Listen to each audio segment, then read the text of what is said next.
gonna jump in. This is a panel discussion. So between Lori, Kat, and myself, we're going to be sharing parts of our story, parts of our journey, and then engaging with our audience so that they have an opportunity to move through the journey in the art of becoming. So the art of becoming is a journey of mind, body, and spirit. And it's really designed to help you move through and out of the fog and into the freedom of living a life designed by you, for you. It's a 4-step cycle of continuous growth and expansion. And it's a journey that is intentionally choosing to be and become the true you. This helps you to create joy and peace from within, regardless of the circumstances that surround you in your life. So this cycle, we tend to go through cycles. The earth goes through cycles. People go through cycles. This is something that happens in nature, and it is part of our human experience. And so the cycle that we take in the art of becoming, it helps us over and over throughout our lifetime as we continuously apply the 4 steps of the cycle. And we are ever growing into our true selves, living in love, joy, and peace, all of which are the birthright that we brought into being human. So I know that as adoptees, each of us has had very challenging experiences. And we know that regardless of how good or not so good our life experiences have been, the trauma of adoption is always part of our experience. And yet, this does not have to become an anchor. It can become the springboard for you to move into living the life that you design for yourself. So today we have our 3 powerful women. We're intuitive, adopted women, and each of us created our own art of becoming journey before we came together. And in fact, I believe that it actually drew us together in order to be here today to share with you.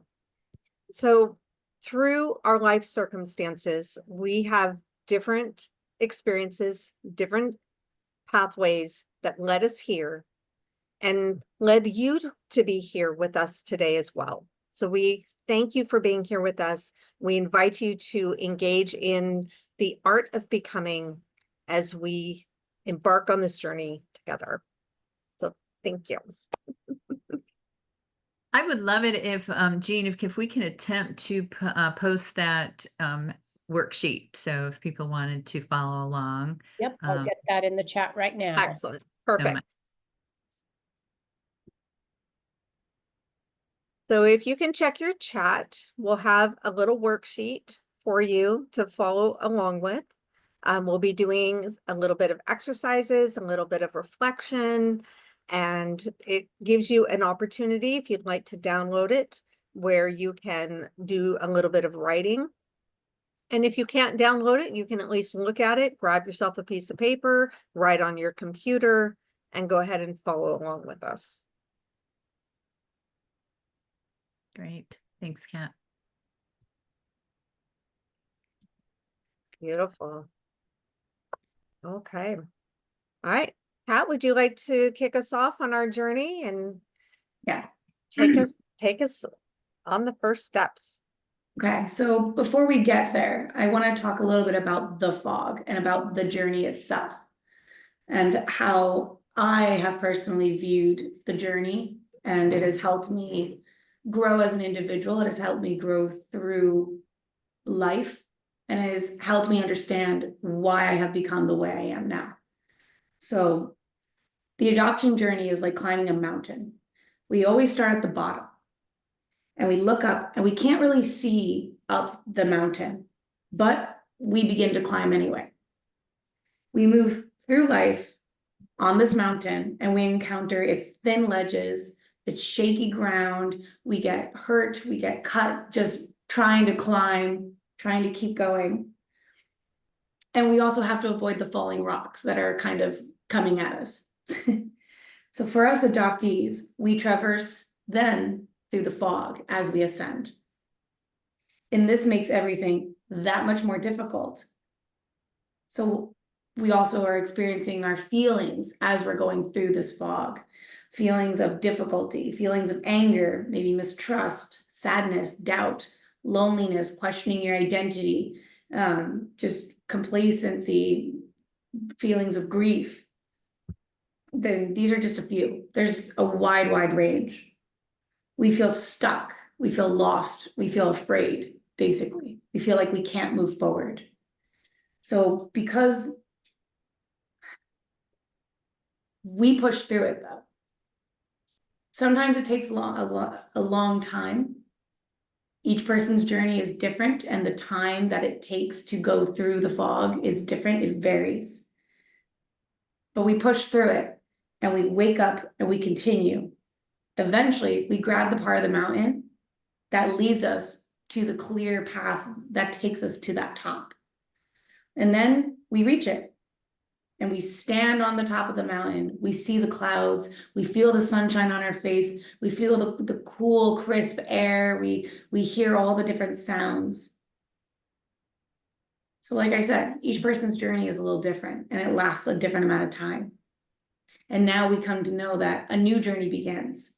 The journey to discover who we are now, while remembering the difficult climb that we took to get to where we're at. It reminds us that we have the power to create. You have the power to create your most authentic self.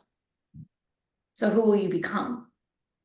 And with this metaphor in mind, I just want to take a moment, and I want you all to just remember your adoption journey.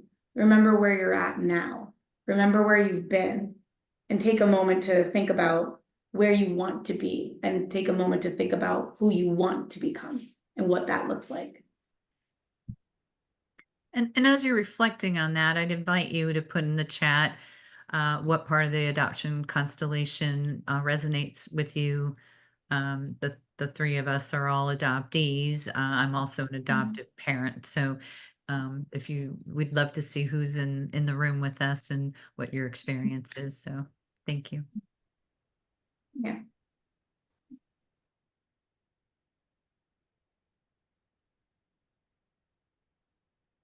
One of the things about taking this journey is no matter where we are along that journey, if we're still feeling like we're in the fog, if we still feel like we're climbing the mountain, if there's still those levels of uncertainty, being in a conference like this, surrounding yourself with community,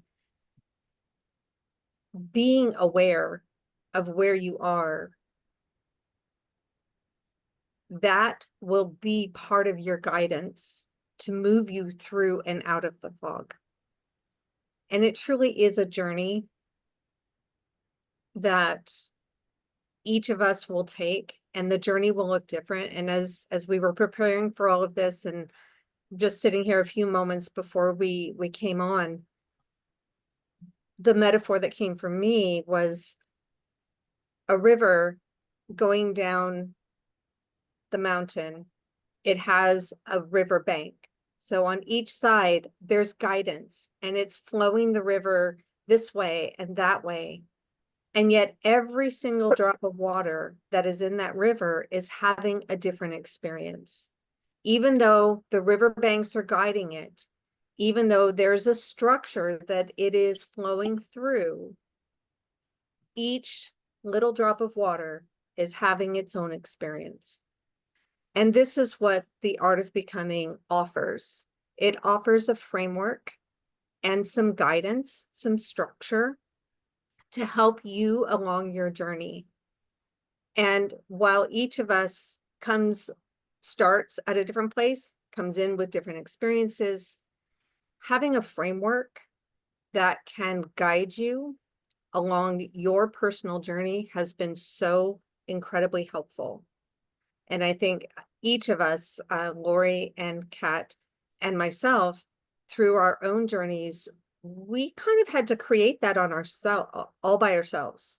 And I know for me, I was able to tap into other resources, other coaching, other support that gave me some structure and framework that I then took my adoption journey along. But it wasn't adoption focused. And so as we move through this, the structure could be used by anyone. However, in our world here, we bring that adoption piece into it and are here to support that. Beautiful. Art of Becoming. Yay. Art of Becoming. So we have our 4 parts of the art, which are acknowledge, release, transform, and become. And so our first part is acknowledging. So part of acknowledging is also awareness. And again, as we said, being aware of where you are in your journey, it helps you to know your starting point. What are you looking for?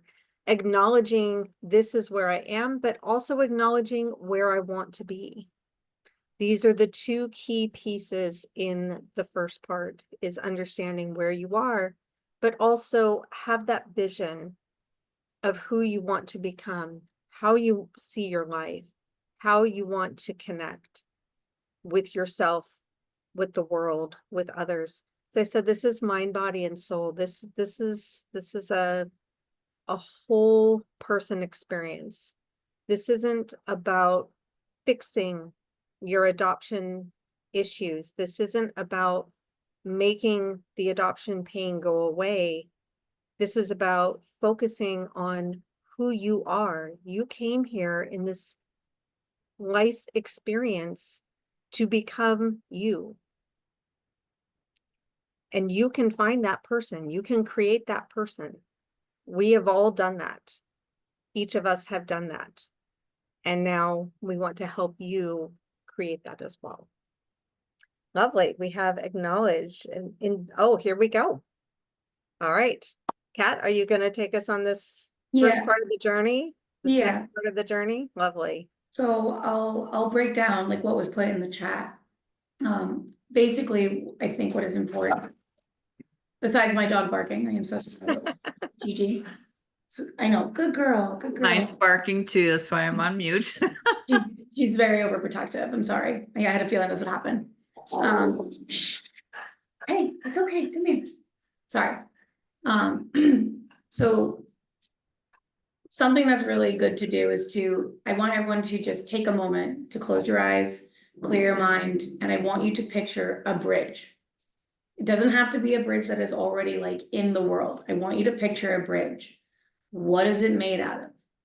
What does the environment look like? Where is this bridge located? Is there anything underneath it? Is there something in front of it or behind it?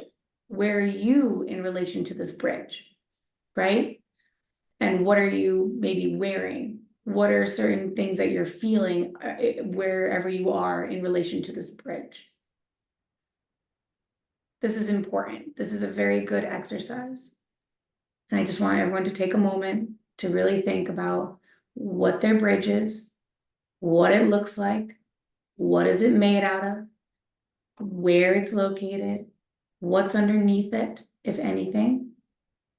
And once we do, I'll give a moment, and once we do that, I'll just explain a little bit as to why this is a very good exercise.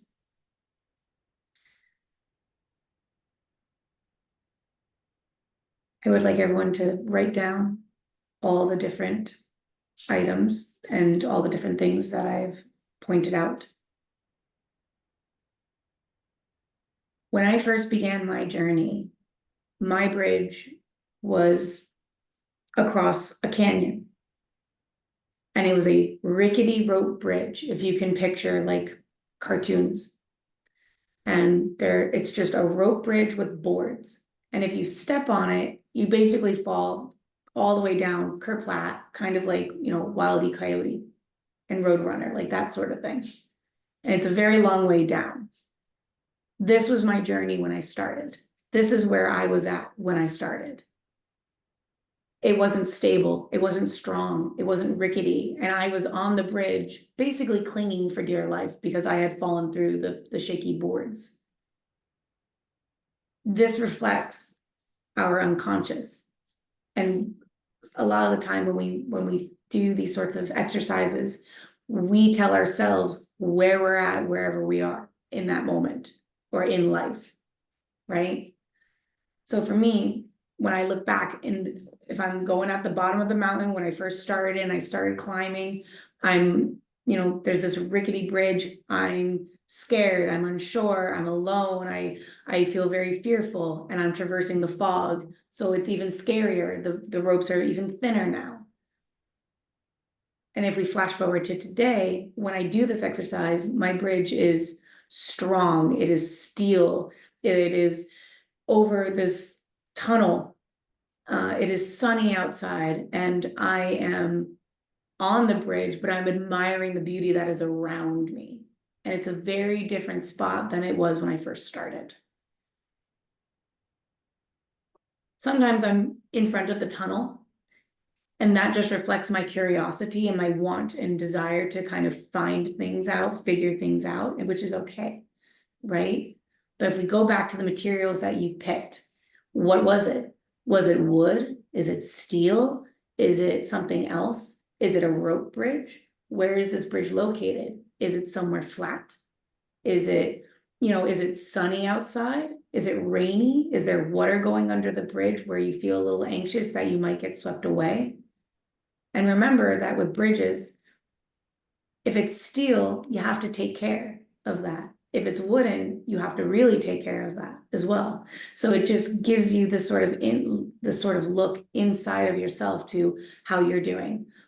If it's wood, you need to maybe have more self-love, maybe take care of yourself mentally and stuff like that. If it's steel, you feel strong and you're walking forward and you're moving, but steel can also turn to rust a little bit. So it just reminds you to take that time for self-care. And where you're at in relation to this bridge that you've created in your mind is very important. If you're on the bridge, you're on that journey. You feel like you're walking ahead, you're on that journey. If you're before it, maybe you're a little hesitant. It's important to kind of look at the feelings. If you are past the bridge, it means you're ready to go on to the next step. If there's water underneath it, maybe you feel like you're drowning a little bit, you're overwhelmed. If it's dirt, maybe you feel like something is really lacking in your life. If it's a tunnel, you feel like, maybe there's something else there for me along with this path of the bridge. I like these sorts of exercises because for me, I went through my journey alone and the only thing I had was writing. The only thing I had were creating these sorts of metaphors in my mind. And that is really what helped me pull myself out. So if anyone would like to share their sort of bridge and materials and whatnot, it would be really cool to see in the chat. Or feel free to raise your hand if you'd like to speak up. We'd love interaction in our panel here. We're all friends, we're all family. We're all good here. If you're comfortable. For me, when we just went through the exercise, it felt like I was on a short bridge. And it was made of concrete. It was out in the countryside. And it felt like a long straight road. And there was just kind of a narrow gully that it was just wide enough where you needed to have a bridge to get over it. And I was standing in the middle of the bridge and I was looking out over the landscape, and it was sunny and it was warm, slight breeze. there was just a little trickle of water underneath the bridge. And it felt very serene and very calm. And in my journey right now, I'm getting ready to move. And while this move is it's a very, very big move for me, seeing this bridge and seeing this metaphor really come to light in my brain helped me see, well, maybe it isn't so big. Maybe a little bit you're making it bigger than it needs to be, or there's things that you've been afraid of or you've been concerned about that really it's going to be fine. It's going to be okay. And as I stood on that bridge, it was very solid and very peaceful. And I realized, I said, well, this is just the next step of my journey, where I'm going and what I'm doing. There's a lot of adventure, and the straight road that came off the bridge and just went out into the distance, there were no other roads. It was just very clear. This is the clear path of where I'm headed. So thank you, Kat. That was a beautiful metaphor. We have some And others Rena, in here. Rena and Jackie have also included what their visualizations were. Yeah, I was actually typing. So for Rena, really quick, just keep in mind, wooden bridges always require care. The tricky thing about a wooden bridge is you're not you can't necessarily be sure if it's sturdy or not. The fact that you're in front of the bridge means obviously that you're not ready to begin the journey. And I think it could be a hesitation where it's like you don't know where to step because a wooden bridge isn't always sturdy. So you feel like maybe if you step in the wrong place, you'll fall through, and that is like a setback, right? You see it as strong, and you know that's because maybe your outlook is like you have to be strong. You have to be strong to even begin the journey. So that's an interesting. Jackie, the same thing with the long wooden bridge. You feel like your journey is much longer. It's going to take a while to cross this bridge. Again, with this sort of hesitation. The river underneath is very interesting because I always think of like a river where if it's really rushing, it's like you can get swept away, maybe with like your emotions, your thoughts, your feelings, whatever it is that you're going through. You're at the edge, you want to get on, and you're scared to go forward. And again, I always think of the same thing where wood, it's sturdy, but there's always those little spots where maybe it hits a nail and you get hurt, and you don't want to necessarily get hurt. You don't want to fall into the water underneath, sort of thing, you know? So these are really great exercises because it really lets us put into perspective acknowledgement, and we acknowledge where we're at, just not only in life in general, but where we're at with ourselves, because we communicate to ourselves through these visualizations. Okay, sorry. And reflection can be a very startling exercise for us. I think I'm, of the three of us, maybe the most recent from emerging from the fog. It took me a long time, many decades. I was kind of clueless. Thought everything was great. Parents loved me. I found out when I was 8, my identity ended right in that moment and started over. And I didn't tell a soul till I was 16. So there was just the whole secrecy, and that just acknowledging that was just recent. That was a recent discovery for me, that I've been living in this life of that was a foundation of secrecy. So acknowledging that was huge. And recently divorced, and started dating, and just the whole feeling of the partner didn't want to introduce me to their family, and I was realizing this anxious attachment stuff, didn't even know it was related to being adopted. And I'm like, oh, it was this huge epiphany, and this is all new. So this journey can start as, Kat S is, obviously a little younger than I am, and she's on this journey and making these discoveries. And I'm so happy for her that she's able to have access to this information. So I think just if we all have that, what's our own acknowledgement here? And then, man, we can springboard to so much more. Absolutely. Absolutely. I would say my journey out of the fog has probably been about 5 years. So not quite as recent as yours, but not as long as Kat's. Mine was it was a slow coming out because I really was coming out of a lot of abuse. And as you come out of abuse, you start to recognize the patterns of life that you've experienced. And there was a moment where I had a huge epiphany where a partner that I had at the time met my adoptive parents for the very first time.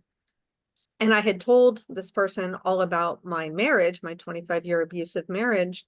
And as we left meeting my parents, that person turned to me and said, "You know, you married your mom, right?" And I just had this total epiphany like you, Lori, where it was just like somebody hit me on the head and I went, "Oh my God, how did I not see this?" And that was a huge spark for me to like, it was like the smack out of the fog. And I realized what I had actually endured in my childhood and why I had endured that as an adoptee. It was quite profound, quite profound. And yet at the time, I was also quite immersed in my personal development, in really creating myself. And I had started that journey before I came, like as I was coming out of the fog. So it was almost like these two tracks that were happening. I was aware of one, but not the other. I wasn't aware of my coming out of the fog until I had the hit over the head. And then they merged. So it was quite an interesting experience. That acknowledgement really came as a literal blow to me.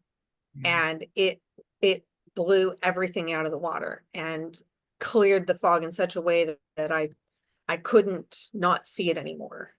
Yeah. So acknowledging is really it is the first step. And there's multiple aspects to acknowledging. I also include awareness in that, the double A. Awareness of self is the next kind of subpart of acknowledgement. Awareness of who you are, awareness that you are more than just your physical body, awareness that you're more than just your DNA lineage. And as we come to a place where we acknowledge mind, body, and spirit, that energetic part of us is such a pivotal part of our journey to help us move through and out of the fog. And when we come into that place of becoming on the other side, and then we start the cycle again, that becoming piece is how we align with that energetic part of us.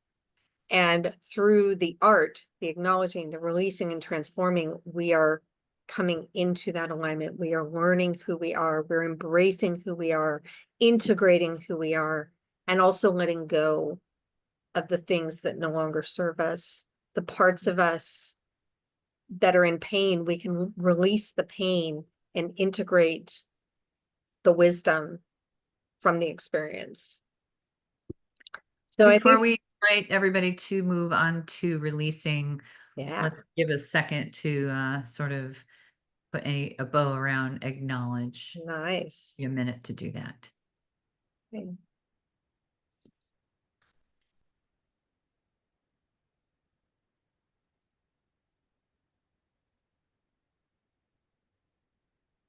All right, release. Releasing. Kat, you want to So- take into releasing? Yeah. So as we've acknowledged this bridge, this metaphor, this piece of where we are, the next layer that we take you through is a release. And part of there's kind of two folds of this. Releasing is, as I said, letting go of certain aspects, pain, belief systems, structures, patterns, habits that prevent you from truly living your birthright, which is to live in joy, peace, and love. The other part of that is as we release, we're also embracing and integrating. Through releasing, there are aspects of us, including our wounded inner child, our judge, our critic, our protector, controller. There's different aspects of our personalities, of our beings that have been created through our adoption experience, very specifically to protect us as we have grown into adulthood. And what we have found along this journey is that many of those parts of us that have put patterns and structures in place to protect us have not been able to grow at the same rate as our bodies. So while our bodies may be in our 30s, 40s, 50s, 60s, whatever age we are, those aspects of us are still very rooted in our young person experiences of adoption and working from the premise that I have to protect this child, this young being from this trauma, from this pain. And these are the wounds that we carry with us into our adulthood. And one of the beautiful things that I have found in this journey is that as an adult, I now have the choice whether to continue to hold on to my woundings or to allow the pain to be moved on. I can take the wisdom, the lessons that I've learned from those experiences. And in that, I am releasing these aspects that have not grown with me. And I get to integrate those different parts into my adult self. So as we go into releasing, one of the key pieces that I notice is along my journey, I was very out of touch with my body. And I have since put into practice things like grounding, going outside, putting my feet on the grass, in the dirt, in the sand, in anything that's nature. Putting nature in my hands. I use a lot of crystals, just so I can literally have nature in my hands. I've also learned that breathing is an integral part of release. And if any of you have ever had a massive breakdown cry session, we know that we get to a place where our breathing becomes labored. Our breathing becomes shallow. It becomes very difficult as these emotions move through our bodies because we're not practiced at dealing with emotions and feeling emotions and actually releasing emotions through our bodies. So I'd like us to do a little bit of a breathing technique, and maybe some of you are more versed in breathing techniques, but for some of you who have not done breathing techniques, this is a very basic breathing technique. It can And April put us through a breathing if you were at the opening session today. Okay. Oh, some may not have beautiful. been at the opening session, so it's always a good time. It's always good time to breathe. Always a good time to breathe. And I find that in breathing techniques, it's also really helpful to integrate a mantra or an affirmation. And in fact, so I'm an author as well. So my book is the Adoptee Self-Love Workbook. And these are affirmations that can be used throughout the year. It's a specific program, but when we use affirmations, they can be very powerful. And as we breathe and we breathe in and out affirmations, they become more integrated literally into our bodies. So with the breathing technique, it's breathing in for 4, holding for 4, out for 4, hold for 4. It's called box breathing if you're not familiar with it. And I would love if there is a short something you can say, I am powerful, I am loved, I am my true self. Just one phrase, one sentence that you would like to integrate into your body at this time that will help to bring in and then also release any tension, any heaviness, any pain that has been holding on at this point. And we're just going to do this for 3 rounds. So we'll do in, hold, out, hold, and we'll do that 3 times. And as you breathe in, say your affirmation, hold, say it in your head, breathe it out, say it, hold it, say it. So you're saying it 4 times. So you're going to end up saying it 12 times. And that's one of the things with affirmations is the more we say it, the more we connect to it, the more powerful it becomes. So if you'd like to go ahead, we're going to start with a breath in. I usually breathe in through my nose and out through my mouth. If you'd like to breathe however you would like, that works as well. So we'll start by taking a breath in and hold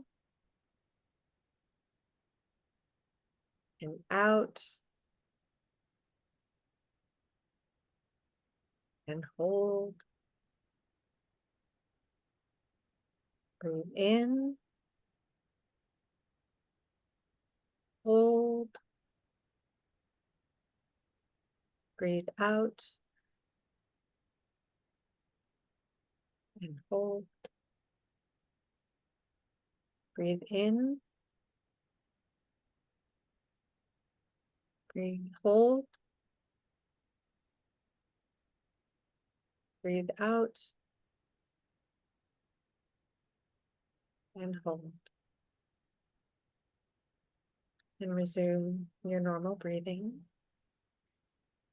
And I would be interested if you'd like to share your sentence that you put, if you just want to put that in the chat, what you were thinking, what you were integrating. If there's any difference that you felt in your body from before, from after. I notice with my own breath, I tend to breathe rather shallow. And sometimes I end up holding my breath, especially if I'm nervous. And I think for me, these are remnants of a feeling of always waiting for the other shoe to drop. It's a feeling I've had since I was very young. It was a feeling I had a difficult time expressing. And even today, there was a feeling that as I grew up in my home, my adoptive home, that I was always waiting, I guess, to be moved on, to be discarded, to not stay in the home. And it's very interesting because I have a sibling who's also adopted, and my sibling came straight home from the hospital. And my story is I was in foster care for 2 months before I came to my permanent home. And I believe that in that 2-month period, because infants have very strong bonding experiences early on, having left my mother, going into foster care, and then into a permanent home, there were these 3 different places I had been, these 2 very significant transitions in a short period of time. And in my body, it said, well, this isn't gonna last. You better just hold your breath because something else is gonna come along. You're not gonna stay here. You're gonna get moved on again. And I felt like I was always just waiting for that to happen. And now I've released that through this process, the art of becoming. Part of the release is I don't have to hold on to that feeling anymore. That feeling is not, it's not part of my being an adult. Yeah, I am my true self. I realized I'm scared to be my true self. Interesting. And I think a lot of adoptees feel that way. I think a lot of us have a lot of fear about what is our true self. There's so much of our physical being that is unknown. So if I don't know my physical self, how can I know my energetic self? And I see a lot of adoptees out there going down the road to find their physical self, thinking that they need to have that in order to find who they truly are. And I actually did the opposite. I went on a journey to find who I am. And in the process, I was able to find who I am physically. And I truly believe in my own journey that had I not gone on the journey to find who I am, who my true self was first, I don't believe I ever would have connected with my biological family. And if I had, it would not have gone in the positive way that it has.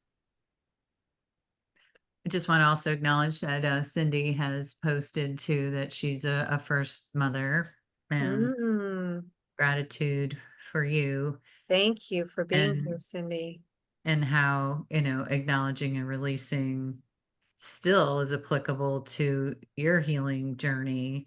And Absolutely. of course, will look different than the stories that we're sharing, but Absolutely. really thank you for being here. It's really important. Yes, thank you so much.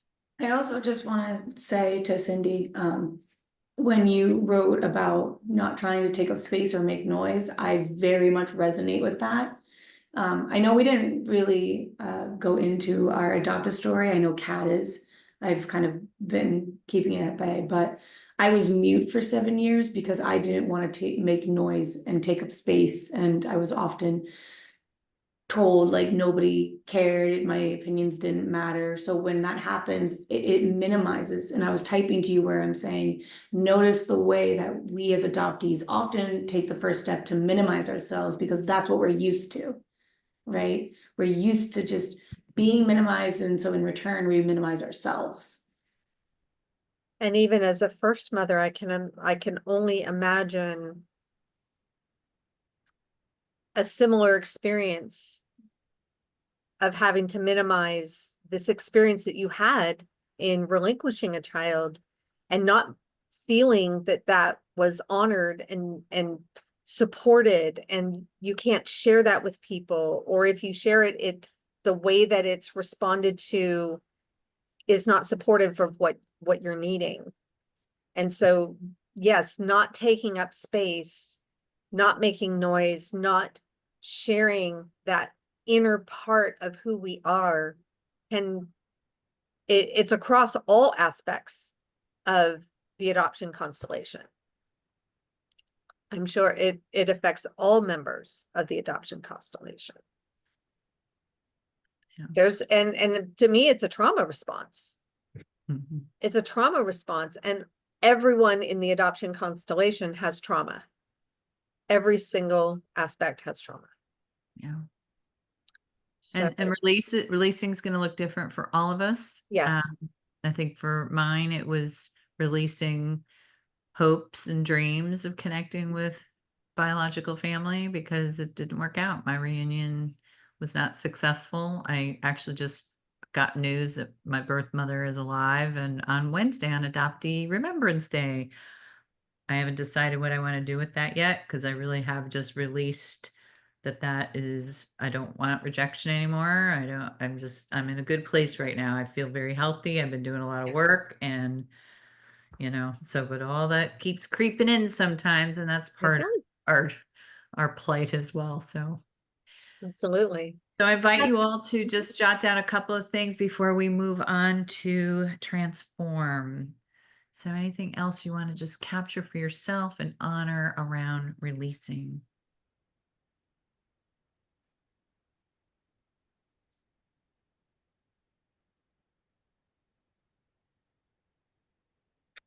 Great. All right, transform.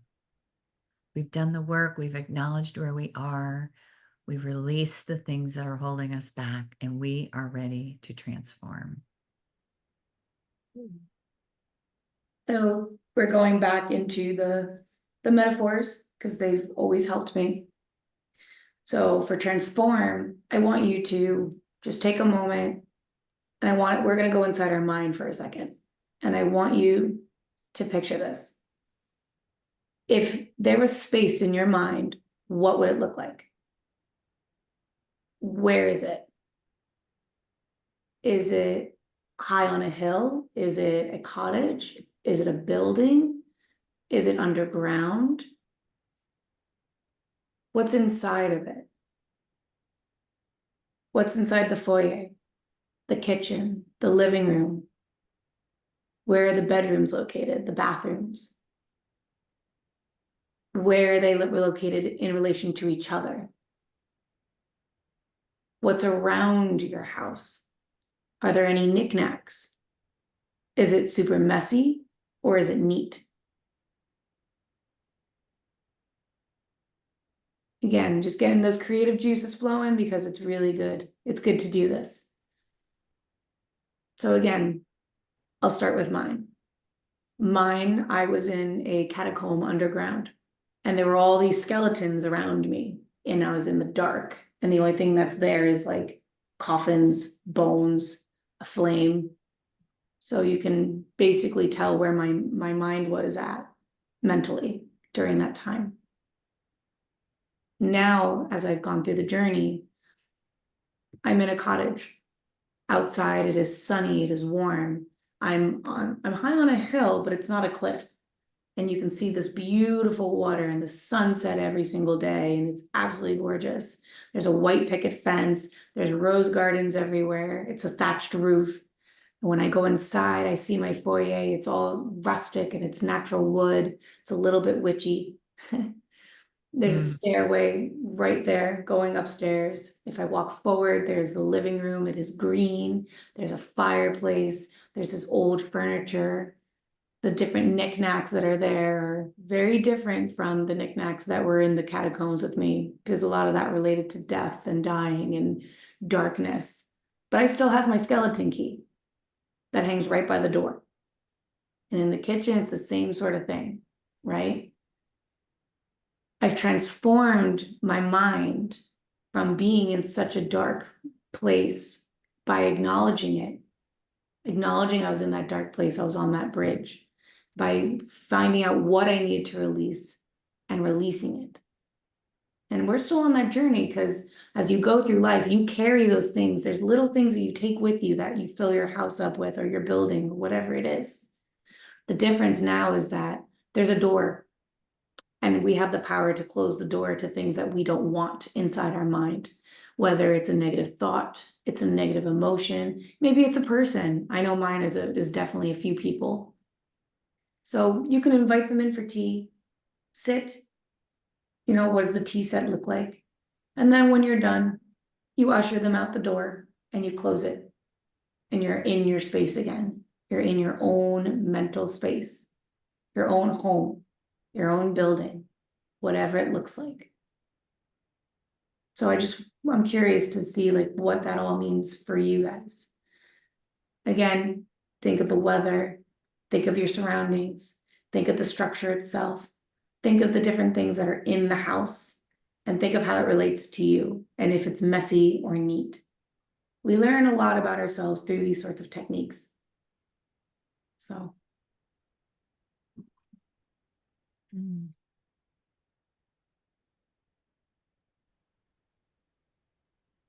Thank you, Kat. As I think about my story, I was raised an only child. Again, I had a wonderful foundation of older parents, but they were kind and loving and supportive. I, grew up confident and believed in, and so I feel very fortunate. But my adoptive mother died 9 days after my 16th birthday of a heart attack in her sleep, out of nowhere. So that was very jostling.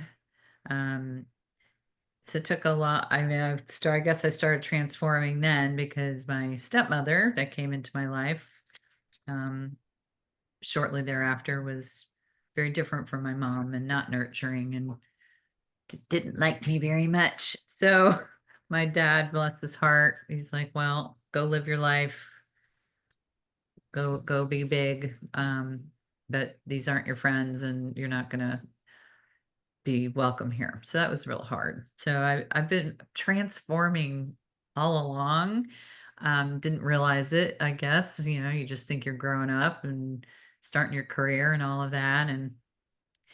But I think the thing that really started my transformational journey was when I got a very spiritual calling to adopt my now daughter. This was long before I learned or heard anything about all of the things that adoptees do embody and experience. I won't get into her story, but we're very, very close. She's just the best thing that ever happened to me. She's 17, she's putting in her college application. So she's in her own transformation, but she's going to go. I'm a single mom and I'm going to be alone. So I've been very intentional about what does that all mean for me in my transformational journey at this moment in time at age 61. Because I get to write it and create it for myself. And it's going to be beautiful. So to use Kat's house metaphor, before I always dreamed, I don't know if any of you were around enough to remember the show 8 is Enough, but I was one of the 8 is Enough kids because I always had, a dream of a large family. And it's odd. I'm very attracted to friends with large families. And so I lived in that house. Chaos, utter chaos, being an only child, everything was so quiet. I'm also an extrovert, so that was painful at times because I wanted the busyness of a house. But having gone through, the last many years, I'm more like Kat's house now, but mine's on a lake, and it's not big. It's just a few rooms, just enough. I have a pontoon boat. I like to go float on the water. One of the things I discovered in my recent out of the fog immersion and dating was this anxious attachment, as I mentioned, obviously connected to abandonment trauma. I didn't know what to do with it. It was involuntary. It hit me from head to toe. I was suffocating. I couldn't breathe. I didn't know what it was. All my friends are like, "Oh, just move on. Who cares? So what? He didn't text you, blah, blah, blah." And I'm like, okay, I can't even talk to you about it because you don't understand and I don't have time or the energy to explain it to you." So, we actually was down in Florida. My daughter was performing at Disney. She's a singer. Had a little time to kill before we had to go. And I went down to the pool. I said, "You know what? I'm going to get in this pool." And I went into the pool and I just floated. And it was the most transforming experience. And I'll never, ever forget it. It was a watershed moment for me. And someone said to me, in this wonderful community of adoptees and healing that it was the womb. It was the womb. And I was floating in the water and I was immersed in the water and I felt calm and safe and at peace. And that made so much sense to me. So whenever I start to feel that anxiousness now, I try to find my friends with hot tubs or or whatever it might be. But I know that water is, and I'm a water sign, I'm a Cancer also, so that just made a lot of sense. But that's sort of my transforming space. So think about what that is for you. I think also something that's very transformative for me is like, when we transform, there's always this sort of notion that it needs to be in the light.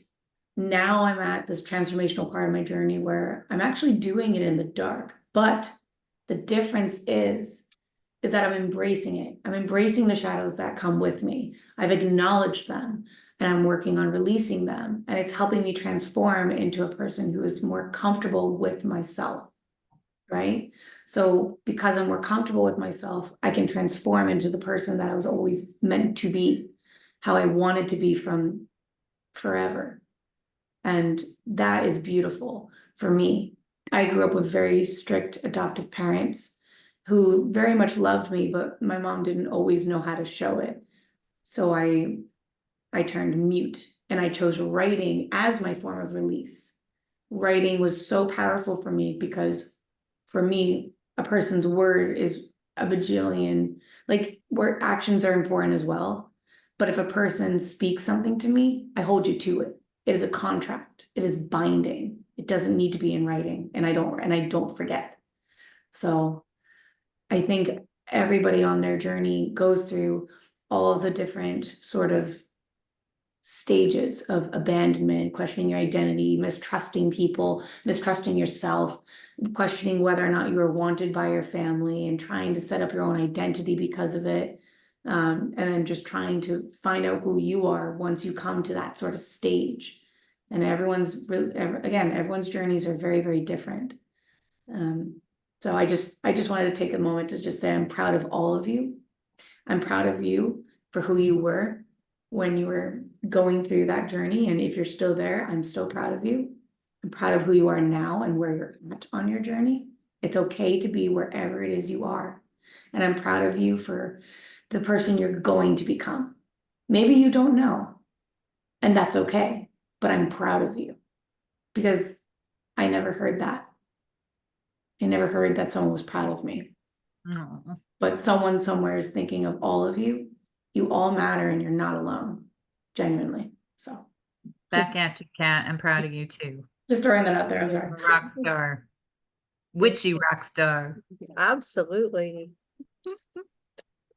And as we're finishing our transforming piece, is transforming doesn't have to be a big fireworks explosion of something. Sometimes a transformation can feel like a bud turning into a flower. It can be very slow, and then all of a sudden you wake up one day and your flower has bloomed.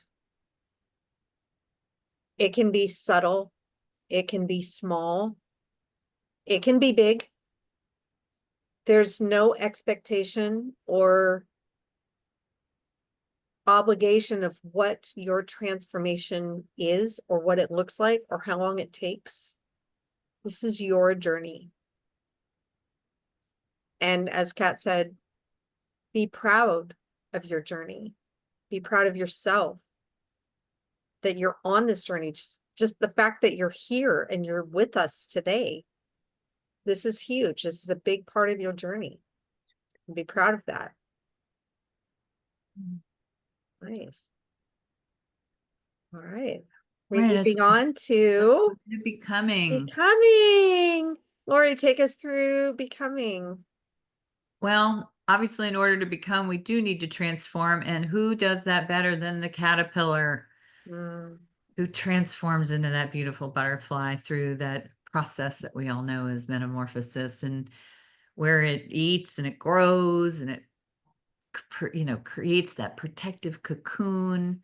It undergoes this radical change. It's breaking free as this beautiful butterfly with wings, signifying that complete transformation and the ability to fly, representing that personal growth, new heights, beauty it has become. And as that caterpillar starts to get to that essence of becoming, it's growing bigger, And with each meal, it's shedding its skin. It's, trying to accommodate its expanding body. It's getting itself ready for what it's going to become. And it builds that cocoon, that safe place. It's spinning silk around itself. And inside that cocoon, the caterpillar's body is breaking down in an enzymatic soup. It could be painful. It's shedding everything it knew about itself. It's not going to look anything like it did once this process is over. The butterflies building legs and wings and eyes that did not exist before. And then the emergence after a period of time, that butterfly comes out of that cocoon, unfolding its crumpled wings, drying them before it takes that first flight. Boy, does that feel good. And that's what we want for you, for all of us, everyone in the adoption constellation, no matter where we are at a time, a beautiful moment in time where we can become whatever the hell we want for good. We can acknowledge the pain and the hurt. We can release our expectations that went unmet. We can transform into anything that we want with help, support, with a community. There's therapists now that are specializing in helping people like us now. It's becoming more and more accessible so that we can become who we deserve.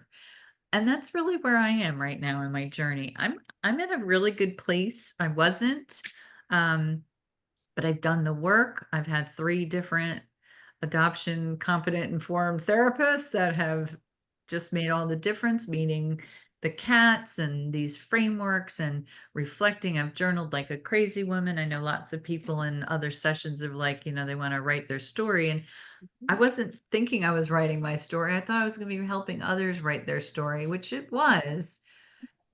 And it's interesting. I don't know if anybody's run across Karen Caffrey. She's a therapist and an attorney, adoptee. I met her and we befriended, and she ordered my book right away. And she said, "You were in the fog when you wrote this." And I'm like, "Well, yes, I was. You sassy thing." I love to become a good friend. And she goes, "Except for the intro and the outro." I'm like, "That's because I learned. I read The Primal Wound. I found out what was going on. It was like a big giant light bulb and an epiphany." And so I put that in the intro, which was "We Belong" is the title of that. Good old Pat Benatar song. And the outro also talks about, coming out of the fog, the reality of what adoptees do experience. And then the title of that is Demons, from Imagine Dragons, because that does pop up from time to time. Yeah. So, but it was very fascinating that she picked up on that so quickly, and a lot of the people that are in here and their stories, because I was doing these stories and interviewing people long before I knew about the fog. So I didn't pull that thread, but you know what? The trauma's in there. It's in there anyway, even though we didn't call it out. So, we embody that, but man, does that make us stronger. The most resilient people I've met are adoptees and the people in the adoption constellation and first mothers. So I just want you all to embrace and celebrate and rejoice in that resilience as you become. And one of the other really beautiful things about the butterfly analogy is the butterfly then goes on to lay more eggs and start the cycle all over again. And this is our journey as human beings, is as we cycle through the art of becoming, wherever you are right now, if you employ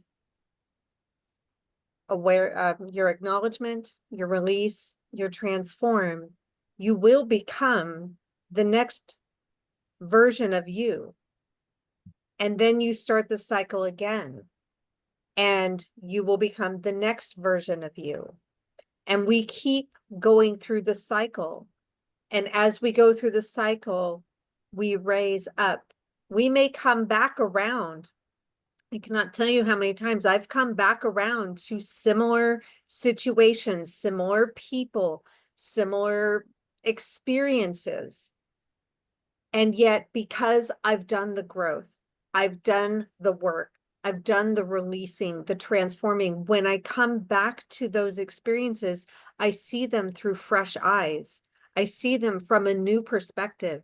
I have a new found respect for whatever it is that I'm now going through. And I go, oh, I've been here before, but now I'm approaching it differently. And this has been so clear in my relationship cycles since my divorce 13 years ago. And noticing that in the beginning, I was still attracting people that were closer to my former husband and the way that I was raised. And as I've grown, I now have a relationship that's coming into my life that is actually healthy. And it scared the shit out of me. Excuse me, but it did. A year ago when he said he loved me, and I was like, oh, no, not ready yet. Sorry. And it's like, And fortunately, he's cancer as well. So he's very patient, very loving, and has just been on this journey with me, allowing me the time and space that I've needed to get up to speed with where he is. And I'm still not quite up to speed with where he is, but I'm much closer. And it really is quite interesting as I continue these cycles through acknowledging, releasing, transforming, becoming, how much I've grown. And I look back to where I was, and there are people who knew me 20, 25 years ago, and they look at me now and say, I hardly recognize you. Physically, emotionally, the way I speak, the way I carry myself, who I am. I have cycled and cycled and cycled and cycled because this is the way of nature. We have 4 seasons for a reason, because we have birth, we have life, we have decline, and we have death. And that is part of our spiritual, energetic, physical experience as human beings.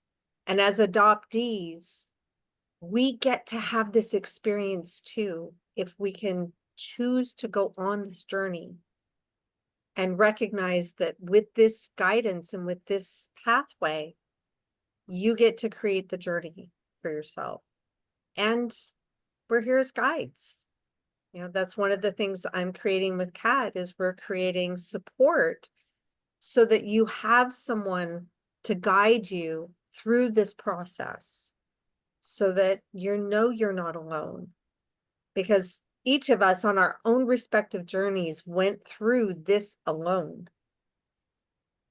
We didn't have an adoptive group that really carried us through. I think each of us have come into the adoption arena at various points in our lives, and they've helped us grow in different ways. But a lot of our journey through the fog was we all did on our own. And it can feel very isolating and very scary and very unsure. And it can take a whole lot longer than it needs to if we don't, since we didn't have the guidance. And that's why we're building and offering the art of becoming, and why you're here today, so that you get to begin this journey on your own with us as the support and the guides. So we're so thankful that you're here. And Rena is saying she loves these prompts, and I know that your book has a lot of these prompts. So I'm going to repost the link to the book. So in my book, so the Adoptee Self-Love Workbook, it is a book of affirmations, and it takes you through a year-long process where every week there's a different affirmation and life outcome that you're working on. And there are different journal prompts, different reflection prompts, things for you to do. And it really is a lovely, gentle process to begin this art of becoming journey. This really is about a lot of acknowledging and awareness. There is releasing, transforming, and becoming in it. Some of that language isn't specific because I wrote this before all this came out, but the process is there. Yeah. Beautiful. And this is on Amazon. Well, for the last few minutes, we'd love to invite you all. There's just our intimate group now. If you want to just pop on and share anything of what mattered to you in this, that anything you want to follow up on, that might be something we want to consider, and just borrow your questions you thoughts and have? ideas. Any questions? Yeah. The floor is yours. I know it's been a long day for everyone, and I Yes. appreciate you staying here with us Absolutely. Thank you so for this much. last session. Beautiful. Yeah, I really am loving the processes though that you're putting people through, yourself and others. It's unique. And so I appreciate that. Thanks, Jean. Well, I'm going to throw my website up here, movingbeyondadoption.com. If you're interested, you can reach out to us there. Kat and I are continuing to work on putting some things together. It's still a work in progress, so join us. And that's the amazing thing that I've found, even just I don't know, I want to say year and a half since I've, found the primal wound, maybe even getting on to close to 2 years, but the community is exploding, and there's so is. many amazing, wonderful people who want to be there and walk side by side as we all figure this out, because nobody's got the answers, and the answers are the only thing we all have in common is we just look at each other and we know what that feeling is. Yep, we know what that is, but we know the rest of the mainstream isn't there, so we got to help each other. It's a beautiful thing. Right. That's right. And the approach that we take and the journeys that we've taken, I feel are a little non-traditional, and they really start from the spiritual aspect of who we are as an energetic being and embracing those aspects of you that are truly innate to who you are, regardless of whether you know your DNA lineage or not. And it was very interesting. I have a coach, not an adoption coach, just a personal development coach. And I ended up working through some of my adoption experiences through his processes. And one of the things he shared with me, which really stuck with me and was quite profound for me, was you are a part of your DNA family, whether you know them or not.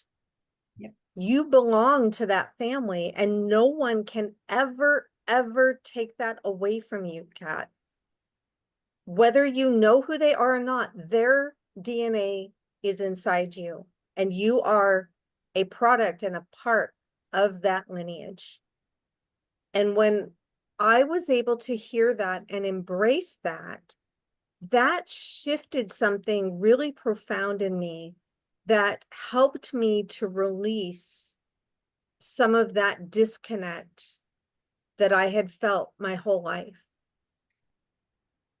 And sometimes it truly is embracing a different perspective that will help you in the releasing, or acknowledging, releasing, transforming process. And that's what we're here to help you with. So thank you, Cindy. Thank you so much for all your kind words, your participation. Thank you. We have Kathleen and Rena and Jackie. Thank you so much. And I think I can't see everybody. I don't know if that's everybody who's still here. And to And close Jean? out, I would love for you all to come off of mute and just give us a one-word checkout. Yeah, that would be lovely. Word that describes really where you are now and the experience that we shared together. How are you We'd feeling? really appreciate that. Someone like to start? Oh. Hopeful. Hopeful. Thank you. Love it. Thanks, Jean. Community, Community. Community. Love it. Thank you, Rena. uplifted and supported. I'm sorry, I couldn't hear that. I heard it and Uplifted and supported. uplifted. Lifted and supported. Thank supported. you, Kathleen. Thanks.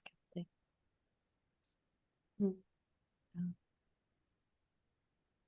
No problem.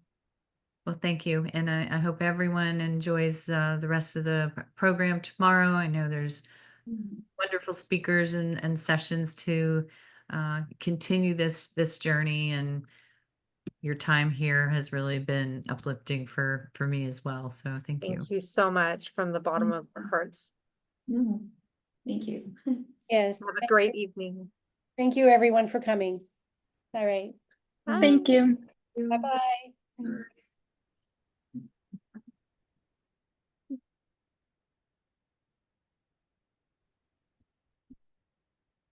Okay.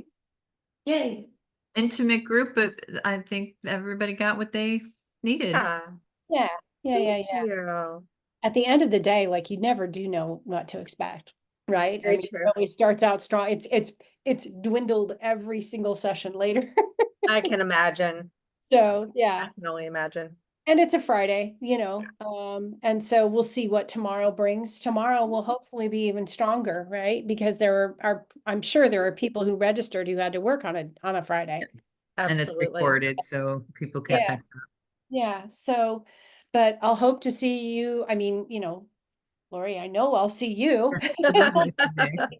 I hope I see both cats tomorrow. Well, thank you. I appreciate that. Thank you for your Thank help you, and team. This being was your really long great. day. Well, to get Your to long meet day. you and to All right, hear girls, we'll everything you have. debrief another time. Love you Sounds all. good. Everyone take care, enjoy. You too. Thanks, Thank you, Jean. everyone. Thanks, everyone. Bye-bye. Bye.